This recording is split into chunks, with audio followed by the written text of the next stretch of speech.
Welcome back to the channel. Today, in honor of an Eagle, the great Desaen Jackson has retired, man.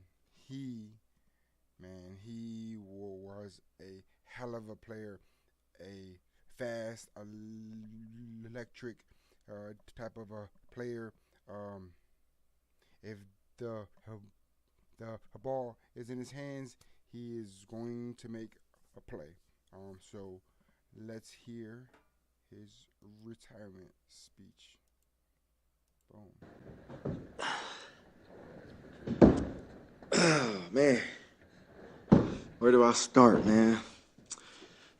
First off, man, I just want to say thank you to the Philadelphia Eagles organization for giving a young kid from Los Angeles, California, an opportunity to play at the highest level. The opportunity that was presented to myself, would never go unnoticed, never unseen. They made my dreams come true. Jeffrey Lurie, I just want to tell him I appreciate him since day one, being a little kid, 20 years old, not knowing half the stuff I know today, sitting in front of you guys, just making me feel like family and opening the doors for me for a young kid to fulfill his dreams. Howie Roseman, all the long talks, conversations that we had. Want to tell him I appreciate him. Andy Reid, like a father figure to me, meant so much for me. I looked at him as, like a second father in my life, and his success in his career, and just him teaching me so much. And, Team Jackson, my older brother Byron Jackson, Travis, Derek, Booker, Coach G, everybody that ever meant anything to me. My sister, Adria, my kids, everybody that pushed me, my friends. Everybody just made it possible for me. Can't forget, my father, Bill Jackson, rest in peace. The relationship we had and, what he meant for me, how much he pushed me. Everybody thought he was crazy. Him believing me more than anybody in the world. And, I could just remember the conversations we had and what it meant. So for me to be sitting in front of y'all today and just to fulfill every dream we ever talked about, man, is surreal. To play for the Philadelphia Eagle logo, man, that just means the world to me. My mother, Gail Jackson, her being my rock every step of the way after we lost our father in 2009. It was tough, but, one thing I say every time I suited up and played in between the white lines, it was just something about playing for Philadelphia to kind of help me cope and get through, me losing my father at a young age. So I just want to say if it wasn't for that, I don't know how I would have got through it. The brotherhood, all my teammates, and everybody that challenged me every day, coming to this facility and stepping on that field out there was like no other, man. I built some memories and some camaraderie that you'll never get nowhere else. It was special, and I just want to tell everybody that was a part of my ride, I appreciate y'all, man, and it's always love, man. So with that being said, if I forgot anybody or I missed anybody, it's much love. And last but not least, the Philadelphia fans. It's a special place in my heart. I played a lot of different places in the NFL, but nevertheless, Philadelphia was never a dull moment. Them fans, they always pushed me. Even if I wasn't playing good, they would got on my butt, because they're gonna support you when you're doing good. But when you're not doing good, they're gonna let you hear about it. So to be able to be a professional and kind of hear that from your fans, man, it just gave you that extra push to go out there and want to be great. And obviously the media, I appreciate y'all too. And y'all made it exciting for me, man. So with that being said, appreciate y'all. But I'm here to answer questions and let's get it, man. Thank y'all.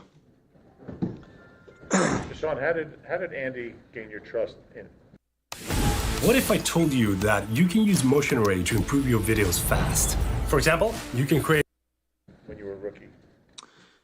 Oh man, Andy was a very amazing guy. Man, I remember the first conversation we ever had was when he drafted me, and first thing he called and told me, he said, "Man, I don't want to have to deal with your father, man." It was a bad rep that was put on my dad, from college, and just how enthusiastic my dad was, and just as a father, he always wanted the best in his son. So sometimes his emotions took over, and You know, the first conversation, Coach Reed was like, man, I heard a lot about your dad. But he's like, I don't want to deal with him, man. But it just kind of really showed that, you know, he installed, you know, ownership. And when I say ownership, he expects the best out you. You whatever you put in, that's what you're going to get out. And as a young kid growing up and not really knowing what the NFL is going to present, from day one, he let me know, like, it's going to take work. If you work, you're going to get everything out of it that you want. And, you know, the father figure part of it was, you know, when there was times I was going through things in life, he understood the temptation. He understood, you know, because he was from California as well. He knew I had the world on my shoulders. And at any given time, he could see it on my face. And I used to come into practice or come into work, and he was like, I could tell you going through stuff. He was like, man, when you come to work, all that stuff got to be out the window, man. You got to focus on ball. And I was able to understand that as a young age, to say, you know, sometimes if I'm going through something in my daily life, you can't bring it in here because, you know, it's going to dwell on you. And, you know, playing in the league and playing football, you got to focus on this, because if you're not focused on this, you're going to be very distracted. Was there a turning point in your career when you got that message more than maybe another time and understood? I mean, there's a certain amount of maturity that it took for you to succeed at this level. Yeah, I think as a young kid, like I say, growing up, you really don't know the expectations of what it takes to play in the NFL, right? Coming from college, coming from the NFL, you're young. I was drafted at 20 years old. There was a lot of things I didn't know that I had to go through and learn to understand how to get better. And I think that's a part of life in any shape or form. And there was a lot of things when I came in the league that I definitely did that I probably shouldn't have did, you know what I'm saying? But how can you learn, how can you get better without going through, you know, hitting your head on the wall or, you know, running into a brick wall? Like, you're not going to be able to learn. So to answer that question, there's a lot of things that, you know, I can't say I wish I would have did different, but I wouldn't have grown. I wouldn't have, you know, had growth from them situations. So I think everything happens for a reason. And there's no perfect situation in life, you know. You live, you learn, and the best thing I say is you get better. So once you make mistakes, as long as you can get better for the mistakes and you're not making the same mistakes, you know, there's not no one perfect person in the world. If it was, you know, I don't know what to say, but yeah, I think you live and you learn, you just get better. That's all you can do. Desaen, how much did you have to learn, and how much was just your great speed, your natural ability to track a football? I think, man, Merle, just to answer that, I think every day you wake up, still to this point, I'm learning. You can never get to a point where you never learn. You can always learn. You can always get better.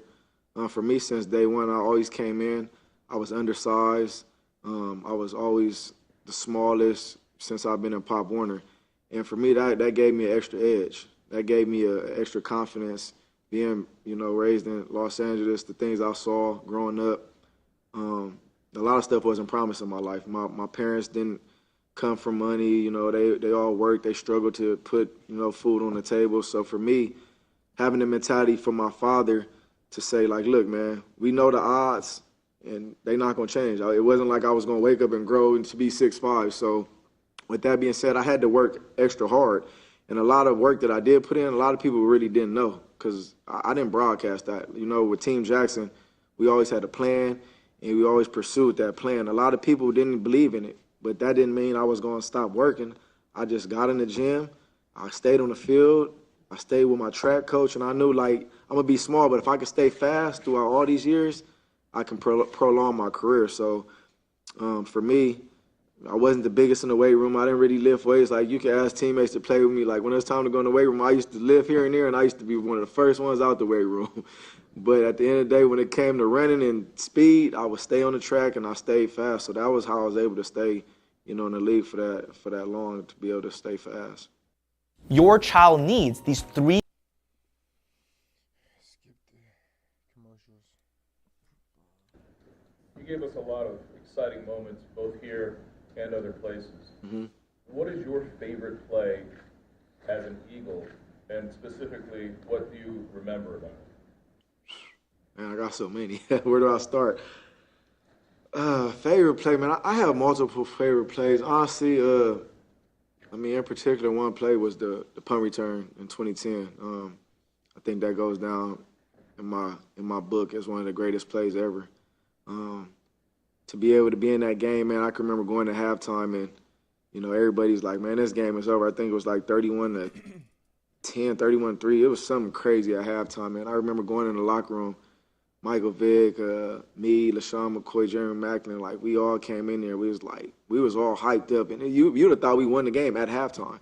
And I remember Coach Reed looking at us. He always puts his glasses down and like, everybody shut up. Like he just told everybody to shut up, and it was like oh, and we gave him attention. And he made a speech, and after that speech was made, and we riled up and talked again, and it was just something that just turned on, and we was like, man, we gonna come out here and we gonna win this game. And to be in a game like that, to be down at a deficit like that, and to come back and to win, it was like the second half, it was nothing we could have done wrong. Like after all the wrong we did in the first half, it was like that second half there was nothing we could do wrong, and we came back and we won that game. And I just remember that punt return was like. I sailed into the end zone like an eagle, just kind of picked me up and flew me into the end zone. I tell everybody that. But and that was special, you know. Me losing my dad in 2009 and 2010, to have that game and I could just remember everything. Like it just was surreal, man. That was for sure one of the biggest plays. What about that? I mean, I think you muffed the punt. You ran back 5 yards. Desaen gave himself a concussion. Yeah. What do you remember about that play specifically? Can you sort of relive it for us? Well. Specifically, I tell people a lot. I honestly didn't think he was going to punt that ball to me. I'm sitting back to him, 13 seconds left. I'm like, there's no way in the world he's going to give me an opportunity to catch this punt. So I can tell, like, when he kicked the ball, it was like he shanked it. Like, I can tell the way he was, like, trying to line up and, like, kick it out of, like, directional, kick it out of bounds. And a lot of times what people don't know, when them punters try to purposely kick it out of bounds, a lot of times they shank it because they're trying to purposely do it so hard to get it out of bounds. So it was like he almost like, shanked it and it went off his foot and it like curved. So when the way the punt came down, it was an unusual punt. So by the time I'm getting it, it was almost like it kind of like curved in a way where it like kind of hit off my arm and like went to the right a few steps. But I say this too, when I fumbled, I purposely fumbled for y'all that don't know. When I fumbled, it made it perfect because when the ball went like 2-3 yards to the right, like everybody kind of shifted out their lane. So by the time I picked the ball up, I like stuck my foot in the ground and just hit that little gap, and then Jason Avant depleted himself, knocked the dude out, knocked himself out, and everything else was history. Hey, Desaen, you talked about overcoming your size. Mm-hmm. Obviously, undersized receivers today, not everybody's going to have your speed, but right. When you look back at your legacy in this league, do you think maybe you opened some eyes to give some smaller receivers a bigger sure. opportunity? 100%. I definitely like to take the credit. Before me, you can go back before us. There wasn't really too many receivers that.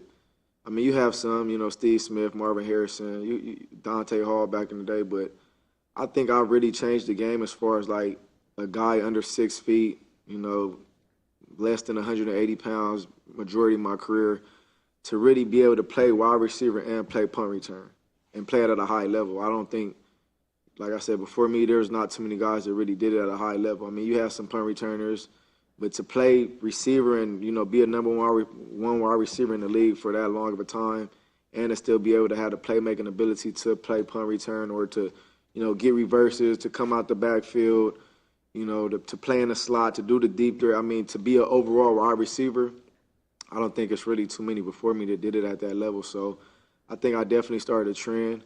I'm blessed to be able to change the game for not for young guys, but the guys that are undersized, that are not the typical 6'2", 6'3" wide receivers that are both big, buff, and bulky receivers. So to say that, I definitely think I opened up a lot of eyes for GMs and, scouts to be able to say, we're not going to miss the next guy that might be a smaller frame or shorter guy. Obviously, part of your story is playing elsewhere during the prime of your career. To be sitting up here today, to sign back in 2020, yeah. How did you move past that? How did I move past what part? Getting cut. I look at it as being in the NFL, man, it's a business first and foremost. You know what I'm saying? And it's a shield. The NFL is a shield. It's a business. So with that being said, Philadelphia has always been home to me. Share some special moments here. I could just remember my young self living in Morristown, living in Philly, moving back to Morristown when I came back the second time around. But every time I was always out, it's nothing but love. have some friendships and some relationships that I will remember for the rest of my life. Built some great times here, man. But I just look at it as it's a business, man. Things happen in life, and you can't really change the things that's happening. All you can do is just wake up the next day and just be a better person. So for me, that being said, I just kind of took it on the chin and just kept going, man. You can't never really, adversity sets in, you gotta, like, what's next? And for me, I was always a guy, wherever I would be at, I'm gonna be the best person I can be, and just make plays, man. That was what my game was made up of making plays, the big plays, big moments. And I knew when I left, I knew if I continued to still do what I did, I hopefully can have a chance to come back and play here. I still kept in touch with a lot of guys here on the team. And when Doug came back, it was like, let's figure out a way to make it happen. So unfortunate the second time around, with injuries and things of that nature that happened that played a part. But as y'all seen when I did come back, the first game, I was enthusiastic. I was here. I was loving it. The crowd was loving it. And it just was unfortunate that I, suffered some injuries that, couldn't really finish out how I would want to. Desaen, he might be a little taller than you, but he's also very slight. Do you see any of the things that you did in Devontae Smith? Man, Devontae Smith, yeah, man, he's a heck of a player, man. I watched him in Alabama, the things he was able to accomplish at Alabama. Like you say, he might be a little taller than me, but yeah, the stature and the frame, obviously same. Skinny, not really the biggest, but the way he's able to go up and catch the football, the way he's able to make plays, definitely see a lot of similarities in him. And, I look forward to continuously watching him play in that Philadelphia Eagle green jersey. And, I definitely think he's one of the top receivers in the league, still young, still got a lot of upside to I don't think he's done and the player he's going to turn into. But as far as what he's done, yeah, he's a special player, man. I love watching him play. Desaen, you're still a young guy. What do you want to do with your time now that you're done? Yeah, I'm still young, man. I don't even really consider it a retirement. Like at the end of the day, I'm 37, man. Today's my birthday, so it's just special to be able to come back in to officially, sign and come back and sign with the Eagles. And, I look at it as I'm starting a new chapter in my life. And the new chapter is I'm really like an entrepreneur, honestly. I got so many different variables in different directions, different business ventures. I got my kids, that I'm pushing out that wants to play football.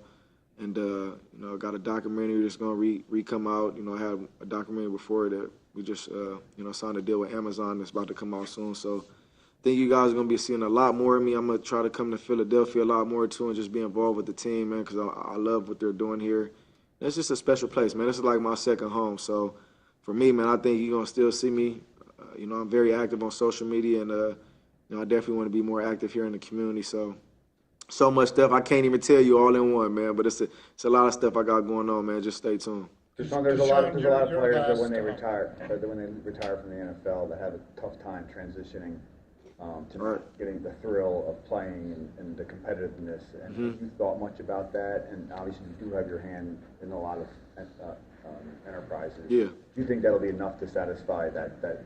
I mean, honestly, I don't think you'll never get the thrill back of running out that tunnel and hearing the fans cheer for you and, you playing and competing at a high level. But for me, honestly, it was an easy transition. It was an easy decision because I feel like I fulfilled everything on the field. Can I still play? Yes. Do I want to still play? It's probably 50-50. If I could just wake up and go play on Sundays, would probably be the ideal thing. the Monday through Saturday is a little tough. But honestly, man, for me, it was an easy decision. And like I said, I don't have no regrets in life. I don't live my life on regrets. I live my life on the next day and just being the best person I can be, being the best role model, being the best father, being the best son, being the best brother, being the best friend, and just building relationships, man. I really feel like my life is destined to be able to make it from where I came from, and to be sitting in front of you guys' face right now, man, it really speaks numbers. And when I was a young kid, man, I did it at a high level, man. I think a lot of kids that are playing in the NFL now looked up to me, still have a lot of relationships with a lot of young guys, and for them to just be able to tell me how much I meant to the game and how much of a legend or how much I really meant to them, just speaks numbers for me, man. So I don't know, man. I think y'all still gonna see a lot more of me, man. It's not over, man. Who knows what that next phase brings. Sean, your last game as an Eagle, your last reception as an Eagle was like an 81-yard touchdown catch from Jalen. It was like maybe his third start. I was kind of curious, like, what you thought of him then and just, like, how you've seen him progress to where he is now and everything. Did you think that was possible? Man, did I think it was possible, man? You should ask Howie Roseman the same question you asked me. I think I was lobbying for Jalen Hurts back when we had Carson Wentz starting at that time when everybody was like, why would we pick Jalen Hurts in the second round? I remember we was at practice and Jalen he was actually like the backup behind Wentz. And we was sitting back, me, Howie, I think Alshon Jeffrey at the time. And Jalen was actually going versus the starting defense because, when you're the backup, you go versus the one. So I'm sitting there watching him, and I'm just seeing him sling the ball, and he making crazy plays. And it was like, I look back at Howie, I tapped Howie, I said, Howie, I told you, that kid going to be special, man. And just to see where he's at now, man, one thing I can say, back when I was here, I want to say it was 2020, we actually trained in the offseason, and he came to Tampa. I don't know if those of y'all remember, but he came to Tampa, and everybody's like, why is Jalen Hurts training with Desaen Jackson? Like, why isn't Carson Wentz out there training? And it was actually he just made it convenient because I trained in Tampa, and he came out there and trained with me, and we trained for like a whole week. And, we was able to build, and I just seen, like, his mentality was different then. Like, you can tell him coming from Alabama, just his mentality of just how eager he was to win. He had like a older mentality. It was like he was like an uncle or like an old father. And it was just like the game was never too big. It's just his persona, his demeanor. He's like walking around, he's flicking the ball. I'm like, something special about him. I was like the game is not too big for him. It's like he'd been here before. So I definitely saw Jalen Hurts before what the world sees now. So I feel like he's just starting, man. I think he's going to be here for a long time, man. He's going to have some special moments here in Philadelphia. And as you can see, man, he's QB number one for a reason. Sean, how important is getting into the Hall of Fame for you? Do you have a sense of how real that is for you? Yeah. I mean, honestly, growing up, I think that was a goal for me. It was a vision. It was a dream. Realistically, I never really envisioned nothing else but being Hall of Fame, So for me, I definitely feel like my body of work speaks for itself. And, records, creating records, breaking records, and creating records. There was records that wasn't even heard of that I actually put in the record book. So Canton, Ohio, I know they have some memorabilia and some stuff in them rooms in there. So, like I say, man, I definitely think it's deserving. I'm sure, that's not for me to answer. It's not for me to vote on. But as far as the body of work, I think it's there. And I'll definitely be honored because that Ring of Fame and that honor is special, man. I think that's what we all play for, is to go play to go play and, make it for the Hall of Fame. Win a Super Bowl, Pro Bowls, all that stuff, all pro is great. But at the end of the day, I think that gold jacket is the number one thing overall. So that being said, I'm hopeful that I can get in there, and I'm blessed if I am being able to get in there. Most people have no clue that.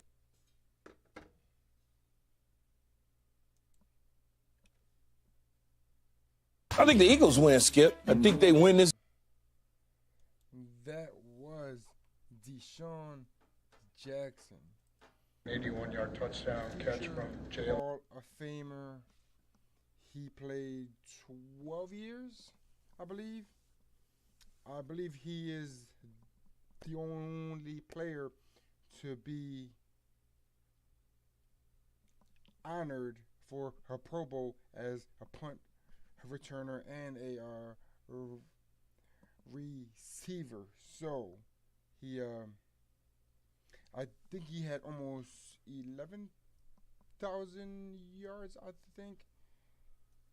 I believe so. Yeah. So yeah, man.